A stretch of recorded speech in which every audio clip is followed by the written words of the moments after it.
Bonjour et bienvenue sur notre chaîne Clé de vie. Aujourd'hui, nous allons nous plonger dans une réflexion essentielle. Pourquoi certaines personnes semblent-elles prisonnières d'un cycle sans fin de difficultés et comment un simple changement de perspective pourrait-il être la clé pour tout transformer? Je vous invite à rester avec nous jusqu'au bout car les histoires et les leçons que nous allons partager sont puissantes et pourraient bien éclairer votre propre chemin. Ce que vous allez entendre n'est que la première partie d'un voyage en 5 étapes. Et je vous promets que chaque nouvelle étape vous apportera des révélations surprenantes. Une vieille légende raconte une méthode ingénieuse pour capturer les singes. On prend une planche de bois dans laquelle on perce 2 trous, juste assez grands pour qu'un singe puisse y glisser sa main. Derrière cette planche, on dépose une poignée de cacahuètes. Attiré par la nourriture, le singe passe sa main à travers le trou pour s'en emparer. Mais voilà le piège. Une fois son poing fermé sur les cacahuètes, il ne peut plus le retirer. Le singe, refusant obstinément de lâcher son butin, reste prisonnier et se fait capturer sans la moindre difficulté. Quel destin tragique pour ce pauvre animal! Sa perte est causée par son obsession pour cette nourriture, son incapacité à voir au-delà, à envisager de lâcher prise pour sauver sa vie. La situation des personnes en difficulté financière est souvent, et de manière troublante, très similaire. Je sais que votre vie est bien remplie et que votre temps est précieux. Les idées que je vais partager avec vous sont profondes et ne se laissent pas apprivoiser en une seule écoute. C'est pourquoi je vous encourage à regarder cette vidéo jusqu'au bout, et même à la réécouter lorsque vous aurez un moment, en faisant vos tâches ménagères ou pendant un temps calme. Partagez-la et enregistrez-la dans vos playlists pour y revenir facilement. J'ai la conviction qu'en quelques mois à peine, votre manière de penser pourrait atteindre un tout autre niveau de clarté et de puissance. Le manque d'argent est une évidence pour ceux qui vivent dans la précarité. La souffrance que cela engendre l'est tout autant. Par conséquent, il est naturel que l'argent devienne une nécessité absolue, une obsession. Quand le manque devient une peur constante, on finit par accorder à l'argent une importance démesurée. Et en se focalisant uniquement sur l'argent, on devient aveugle à tout le reste. Le résultat est souvent maigre en gains, mais immense en pertes. Les cicatrices psychologiques laissées par le manque sont souvent bien plus profondes et plus dévastatrices que les privations matérielles elles-mêmes. Dans son roman L'amour de la vie, l'écrivain Jack London raconte l'histoire poignante d'un homme perdu en pleine nature sauvage. Cet homme malheureux lutte seul, dévoré par la faim, la soif, l'épuisement et le désespoir. Il est suivi sans relâche par un vieux loup, tout aussi affamé et épuisé que lui, qui attend le moment où il s'effondrera pour le dévorer. Mais contre toute attente, ce n'est pas le loup qui mange l'homme, mais l'homme qui finit par manger le loup. À la fin du roman, l'homme est secouru et ramené sur un bateau. Il mange alors sans cesse, reprenant du poids de manière spectaculaire. Mais une étrange manie s'empare de lui. Il passe ses journées à amasser du pain, encore et encore. Il en fourre partout, dans les moindres recoins de sa cabine. Même lorsque le pain est sec et s'effrite, il continue sa collecte obsessionnelle jour après jour. La capacité de survie des personnes qui ont connu le manque est souvent phénoménale. Leur volonté de surmonter les épreuves force l'admiration. Mais bien souvent, le fruit de tous leurs efforts ne se résume qu'à un tas de pain rassis. Celui qui a connu la faim développe une mentalité de pénurie. Une fois qu'il tient un morceau de pain, il ne peut plus le lâcher. Même le ventre plein, il ne peut s'empêcher d'accumuler, terrorisé à l'idée de revivre les jours de famine. Mais lorsque vos mains sont pleines de pain, comment pourriez-vous tendre les bras pour saisir d'autres opportunités, peut-être bien plus précieuses? Au final, on se retrouve avec quelques morceaux de pain et rien de plus. La vision limitée de ceux qui luttent financièrement vient souvent de cette mentalité de pénurie. La peur de manquer est si forte qu'elle paralyse, empêchant d'oser abandonner le peu que l'on a pour chercher une nouvelle voie, une véritable issue. Il existe une autre histoire, celle d'un homme très pauvre. Un jour, sa femme rapporte à la maison un œuf. L'homme, voyant cet œuf, se met aussitôt à rêver à voix haute. Avec cet œuf, nous aurons une poule. La poule pondra d'autres œufs, qui donneront d'autres poules. Avec ce poulailler, nous achèterons un mouton. Le mouton aura des agneaux, et nous échangerons le troupeau contre une vache. La vache aura des veaux, nous vendrons les bêtes pour acheter des terres, construire une belle maison, et alors je mènerai la grande vie. Transportée par ce récit, sa femme revient soudain à la réalité. Prise de colère, elle jette l'œuf par terre, le brisant en 1000 morceaux, et, avec lui, le rêve grandiose de son mari. C'est une fable classique sur la psychologie de la pauvreté. Cet homme passera peut-être le reste de sa vie à regretter d'avoir révélé ses pensées, causant la perte de son unique et précieux capital. Mais pouvait-il vraiment s'en empêcher? Martin Luther King a un jour ému le monde entier en disant « J'ai un rêve ». Les pauvres sont des êtres humains, eux aussi. Ils aspirent aux mêmes choses que les riches. Bien manger, être bien vêtu, trouver l'amour. Ce sont des désirs fondamentaux. Pourquoi n'auraient-ils pas le droit de rêver à une vie meilleure? La question est ailleurs. Quand l'œuf n'a même pas encore éclos, quand il est encore dans la main de sa femme, est-il pertinent de déjà se voir bâtir un empire? Voilà qui mérite réflexion. Il ne s'agit pas de dire que l'avenir est sans espoir, mais il faut être conscient des méandres du chemin. En théorie, une fois qu'un modèle économique est trouvé, il est possible de voir son capital croître de manière exponentielle. De nombreuses fortunes légendaires, comme celle de Bill Gates, ont commencé avec un capital de départ qui n'était pas plus gros qu'un œuf. Mais combien de personnes pauvres y a-t-il dans le monde? Combien d'œufs? Et pourtant, il n'y a qu'un seul Bill Gates. Le prochain, sera-ce vous? Difficile à dire. Plus le capital de départ est petit, plus le risque est immense. Lorsque vous n'avez qu'un seul œuf entre les mains, le moindre contact peut tout vous faire perdre. C'est précisément là que réside la faiblesse de ceux qui partent de peu. Leur point de départ est si bas. Même si vous montez à bord du train le plus rapide qui soit, la croissance de votre capital est comme faire rouler une boule de neige. Quand elle est minuscule, vous avez beau la pousser avec une énergie folle, comparée aux boules de neige géantes, votre progression semble bien dérisoire. La base est trop petite, la croissance est donc limitée. Pour un même effort, un doublement pour vous et un doublement pour celui qui a déjà beaucoup, le résultat est d'une différence abyssale. Pire encore, au moindre changement de temps, à la moindre chaleur, la première boule de neige à fondre sera inévitablement la vôtre. Votre boule de neige parviendra-t-elle seulement à devenir grande un jour? C'est toute la question. Ceux qui ont peu de moyens commencent souvent par de petites affaires, et vouloir transformer une petite affaire en une grande entreprise, c'est un peu comme vouloir changer un œuf en un troupeau de bœufs. Il y a tant de facteurs, tant d'étapes intermédiaires. Si vous ne parcourez pas tout ce chemin, vous ne saisirez jamais le tempérament de la richesse, vous ne pourrez jamais devenir véritablement riche. Même si, par un coup du sort, vous héritiez d'une fortune, vous seriez incapable de la gérer avec sagesse. Souvent, la richesse est aussi une forme de pression. Les plongeurs le savent bien. S'aventurer trop vite et trop profondément dans l'océan peut être fatal. Et ce n'est absolument pas une menace en l'air. Dans la plupart des cultures, ceux qui ont peu occupent une position de désavantage. Dans de nombreux pays, la disposition des places lors d'un repas, d'une cérémonie ou d'une réunion obéit à des règles strictes. La personne de haut statut s'assoit à la place d'honneur, le dos au mur et face à l'entrée principale. Cette position lui offre une vue d'ensemble, sans avoir à s'inquiéter de ce qui se passe dans son dos, lui permettant de maîtriser la situation, un peu comme un général sur un champ de bataille. À l'inverse, la personne de statut inférieur est contrainte de s'asseoir à la place la moins avantageuse, une position de totale vulnérabilité. Elle ne peut rien anticiper. Quand les plats sont servis, elle doit même faire attention à ne pas se les faire renverser dessus. Pour ceux qui vivent dans la précarité, la situation est comparable. Ils subissent toujours les désavantages. Quand le danger frappe, ce sont les premiers à en subir les conséquences. Quand les bénéfices se présentent, ils sont les derniers à en profiter. C'est une réalité difficile à éviter. Tout le monde rêve de s'asseoir à la place d'honneur, mais tout le monde ne le peut pas. Essayer de forcer le passage sans tenir compte de la réalité ne mènera qu'à l'inconfort de tous, même si l'on n'est pas directement chassé. Le statut de ceux qui partent de rien les définit comme les plus vulnérables, ne disposant pas des mêmes conditions favorables que les plus aisés. C'est pourquoi, à chaque crise sociale, ce sont eux qui subissent les pertes les plus lourdes. À chaque opportunité, même celles qui leur sont soi-disant destinées, ils ne reçoivent que des miettes. Si l'on regarde l'histoire des grandes révolutions, à part une poignée d'individus qui ont connu une ascension fulgurante, la grande majorité des gens modestes, en tant que classe sociale, est restée au même point.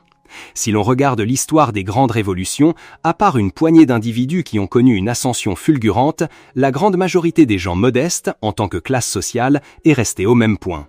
Pour eux, devenir riche, passer de la place la moins avantageuse à la place d'honneur, ne peut que très rarement se faire grâce à un coup de chance. Et même en cas de succès, cette richesse est rarement durable. Elle doit se construire sur un effort de longue haleine, sur plusieurs générations, comme l'orpaillage, où des tonnes de sable sont brassées par les vagues pour ne laisser que quelques pépites d'or. La personne en situation de précarité est donc dans une position de faiblesse et semble condamnée à le rester. D'un point de vue global, ils sont perpétuellement en position d'infériorité. C'est d'ailleurs le cœur de notre réflexion ici sur Clé de vie, explorer la mentalité qui mène à l'abondance, au développement de carrière et à la construction d'une prospérité durable en comprenant les mécanismes de l'argent et du patrimoine. Nous vous remercions de votre fidélité et de votre soutien dans cette quête. Sur le marché boursier, la dynamique est la même. Les petits investisseurs tendent l'oreille, espérant capter des informations pour suivre les grands acteurs, mais ils finissent le plus souvent par être menés en bateau, devenant des proies faciles. Les grands investisseurs, pour parler clairement, sont ceux capables de faire bouger le marché, les institutions, les grands spéculateurs ou même les entreprises cotées elles-mêmes. Leur objectif en entrant sur le marché est unique, gagner de l'argent. Mais alors, qui va en perdre? La bourse n'imprime pas de billets, ce n'est qu'un lieu de transfert de flux financiers. L'argent passe soit de votre poche à la leur, soit de la leur à la vôtre. Depuis longtemps, des rumeurs circulent sur la façon dont les grands investisseurs gagnent de l'argent. Une technique que l'on pourrait appeler appâter, engraisser, puis sacrifier, exactement comme on piège une proie. Dans un monde où tout le monde cherche à s'enrichir, qui sont les cibles les plus faciles pour ce genre de manœuvre? La réponse est d'une évidence cruelle. Bien sûr, de nombreux livres et articles prétendent enseigner aux petits investisseurs comment déjouer les pièges des géants du marché, en se basant sur deux méthodes principales, l'analyse fondamentale et l'analyse technique. Mais soyons réalistes. Pour un travailleur ordinaire, avec peu d'économies et des horaires fixes, où trouver le temps d'éplucher des montagnes de rapports, d'anticiper les mouvements des grands acteurs, de se mesurer à des experts formés dans les meilleures écoles et de prendre des décisions en une fraction de seconde? C'est comme vouloir danser avec les loups. La fin la plus probable, c'est de se faire dévorer. Le petit porteur et le grand investisseur ne jouent tout simplement pas dans la même catégorie. Ce n'est pas seulement la différence entre le pot de terre et le pot de fer. Leur statut, leurs capacités, leurs environnements et leurs conditions sont radicalement différents. L'information à laquelle ils ont accès est et sera toujours asymétrique. Ce qu'ils savent, vous l'ignorez. Ce que vous savez, ils le savent depuis bien longtemps. Les graphiques boursiers ne font que raconter une histoire déjà écrite. Vous ne pouvez qu'essayer de deviner les causes à partir des conséquences déjà visibles. Et le temps que vous compreniez, la partie est terminée, le sort en est jeté, et il ne vous reste aucune chance de réagir. Ce déséquilibre ne se limite pas à la bourse. Sur la plupart des marchés, les personnes modestes, en tant qu'investisseurs, sont presque toujours en position de faiblesse. L'asymétrie de l'information vous empêche d'évaluer correctement les risques, vous maintenant dans un état constant d'exploitation. Vos capacités limitées vous rendent incapable de rivaliser avec ces prédateurs professionnels qui manipulent des fortunes colossales. Ils forment un collectif dont c'est le métier de vivre de ce système. Si vous ne perdiez pas, il n'aurait aucune raison d'exister. Sur le marché, le faible, c'est le petit investisseur. Dans la société, le faible, c'est le pauvre. Les plus démunis sont des cibles faciles, en partie à cause d'une vision à court terme, mais aussi à cause de leur position de vulnérabilité. Ils manquent de sécurité. Le pauvre n'a qu'un bol ébréché, tandis que le riche possède une montagne de biens. On pourrait croire que le riche a plus à perdre, mais la vérité, c'est que la faucheuse ne fait pas de distinction. Même un mendiant qui n'a en sa possession qu'un demi-croissant peut se le faire voler par quelqu'un de plus affamé encore. Les pauvres ont peu d'argent, mais leur capacité à se défendre est encore plus faible. Chaque ville a ses quartiers résidentiels cossus où vivent les plus fortunés. Les envieux ne manquent certainement pas, mais entre les portails blindés, les gardiens qui patrouillent et les caméras infrarouges, quel malfaiteur oserait s'y risquer? Dans les grandes villes, qui n'a jamais entendu parler d'un vol de vélo? Mais un vol de voiture est bien plus rare. Le vol d'une voiture est une affaire sérieuse qui mobilise beaucoup de monde et a des chances d'être résolue. Et même si le véhicule n'est pas retrouvé, les pertes sont souvent couvertes par une compagnie d'assurance sans grand impact pour le propriétaire. Mais qui se soucie d'un vélo volé? Pour une personne aux revenus modestes, ce vélo représentait pourtant un bien de grande valeur. Les rois d'antan, lassés de la vie de palais, aimaient parfois s'échapper pour respirer l'air du peuple, pour goûter à la liberté des gens ordinaires. Ils se déguisaient et se promenaient incognito. En entendant ces histoires, les pauvres pouvaient se consoler en se disant « Nous sommes peut-être pauvres, mais nous sommes libres, une liberté que même le roi nous envie. » Mais ils oubliaient que leur propre fardeau, eux, était bien réel. L'environnement de vie des pauvres est à des années-lumière de celui des riches. L'empereur, même en haillons, reste l'empereur. À ses côtés se tiennent discrètement des gardes du corps. Un serviteur le suit avec une bourse bien remplie. C'est avec une curiosité détachée qu'il vient expérimenter la prétendue misère du peuple. C'est un peu comme l'urbain d'aujourd'hui, qui, armé d'un couteau suisse, d'une boussole et d'une bouteille d'eau minérale, part à l'aventure à 20 km de la ville pour ressentir les difficultés de la campagne. Même s'il partage un repas frugal chez un fermier, ce n'est que pour faciliter sa digestion. La souffrance des pauvres, seuls les pauvres peuvent la comprendre. À force de vivre dans un environnement chaotique, sans ordre et parfois violent, les pauvres développent leur propre philosophie de survie. Ils se méfient souvent de la loi. Les lois sont écrites, mais ce sont les hommes qui les appliquent. En théorie, la loi est faite pour maintenir l'ordre et protéger les faibles, mais en pratique, que ce soit dans sa création ou son application, elle profite davantage aux riches. Dans les pays développés, il n'est pas rare d'entendre des histoires de travailleurs immigrés qui, ne parvenant pas à se faire payer leur salaire, menacent de se jeter du haut d'un immeuble. D'un point de vue légal, leur acte est évidemment répréhensible. Mais ont-ils les moyens de se payer un avocat ? Et même si un avocat bienveillant acceptait de les aider gratuitement, ont-ils le luxe de pouvoir supporter le coût exorbitant du temps ? Pour ceux qui luttent pour chaque repas, une procédure judiciaire est un marathon interminable. Avant même d'obtenir gain de cause, ils risquent de mourir de faim. Et au final, la certitude de récupérer leur argent reste de toute façon une inconnue. Les personnes en situation de précarité ont souvent perdu foi en la justice. Dans leur esprit, une vision pragmatique, presque brutale, s'est profondément enracinée. La raison du plus fort est toujours la meilleure. Seul le résultat compte, peu importe les moyens. C'est pourquoi la violence dans ces milieux peut être particulièrement effrayante. Quand on a peu à perdre, on s'inquiète moins. Moins d'inquiétude, plus d'audace, et cette audace peut malheureusement mener à l'acte. Les quartiers défavorisés de chaque grande ville sont souvent les zones où l'ordre social est le plus fragile.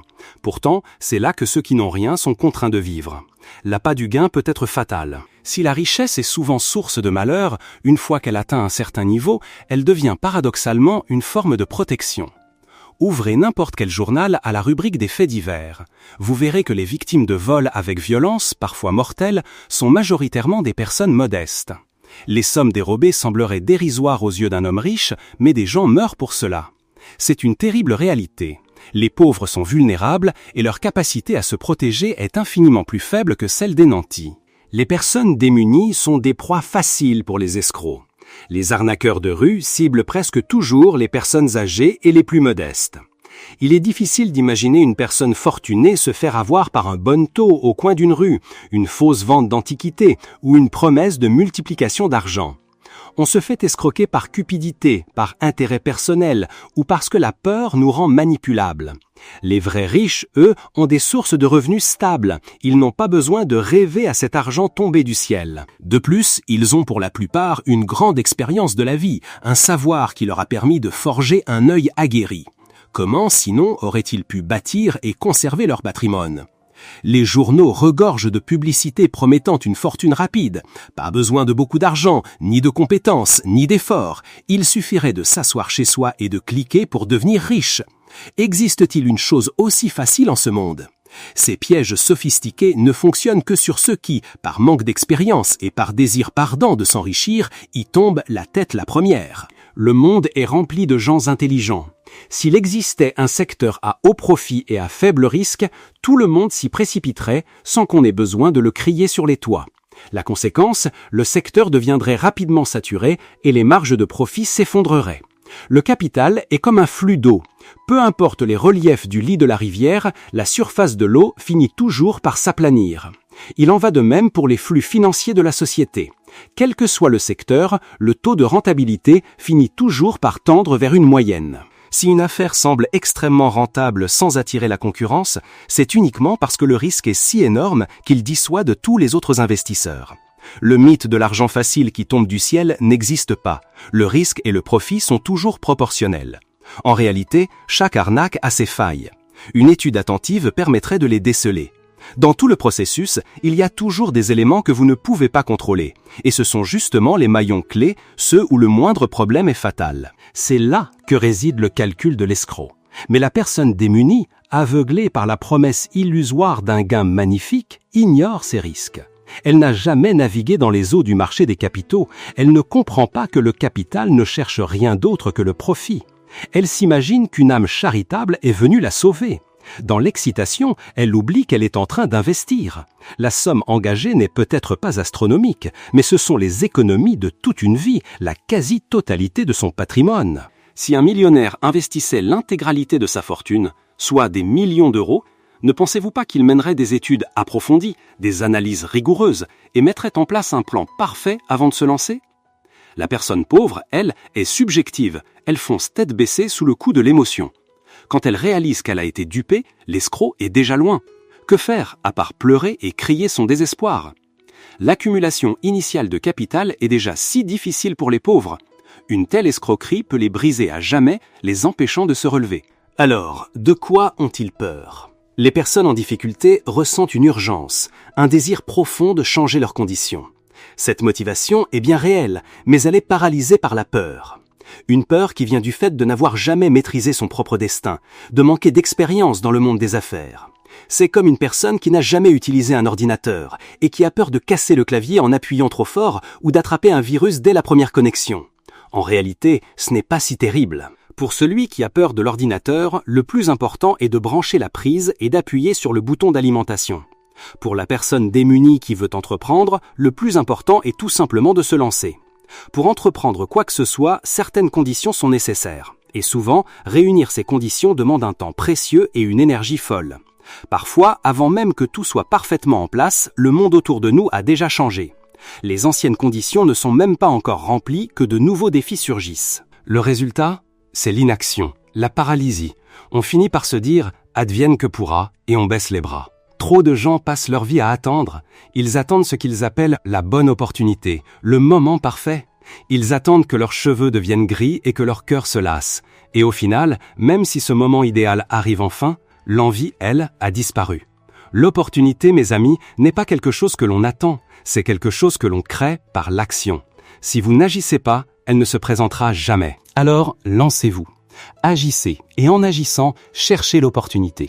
En agissant, créez les conditions. En agissant, corrigez le tir. En agissant, perfectionnez-vous. Tant que votre direction générale est la bonne, même les projets qui semblaient désespérés au départ peuvent, à la fin, porter des fruits magnifiques. Voilà, notre voyage d'aujourd'hui s'achève ici. Si cette réflexion a résonné en vous, si elle vous a inspiré, montrez-le nous avec un pouce bleu. Abonnez-vous à Clé de Vie pour ne manquer aucune de nos futures explorations et partagez cette vidéo avec une personne qui a peut-être besoin d'entendre ce message aujourd'hui. J'adorerais lire vos pensées dans les commentaires. D'ailleurs, pour aller plus loin, l'équipe de Clé de Vie a lancé une nouvelle chaîne, Les Clés de la Richesse, entièrement dédiée à l'état d'esprit de la prospérité, au développement de carrière et à la construction d'une vie d'abondance financière. Notre espoir est de vous y apporter encore plus d'outils concrets. Vous trouverez le lien juste en dessous, dans le premier commentaire. Votre soutien nous est incroyablement précieux. Merci du fond du cœur.